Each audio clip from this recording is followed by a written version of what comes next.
नमो भगवते वासुदेवाय।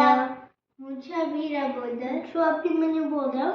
આજે અમે અધ્યાય 1નો 24મો શ્લોક બોલશું। एवमुक्तो ऋषिकेशो गुडाकेशेन भारत सेनयोरुभयोर्मध्ये रथं स्थापयमेच्युतः। अर्थात संजय बोलिया, हे धृतराष्ट्र, गुडाकेश अर्जुन द्वारा, અને તમને ખબર છે ગુડાકેશ એટલે શું? ગુડાકેશ એટલે વાકડિયા અને કેશ એટલે વાળ, એટલે વાકડિયા વાળ।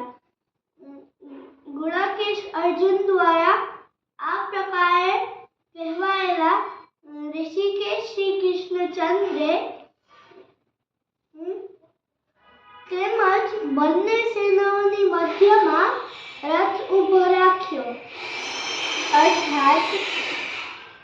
अर्थात हे धृतराष्ट्र, गुडाकेश अर्जुन द्वारा इस प्रकार कहे गए ऋषिकेश श्री कृष्णचंद्र ने अपने रथ को दोनों सेनाओं के मध्य में रख दिया। धन्यवाद।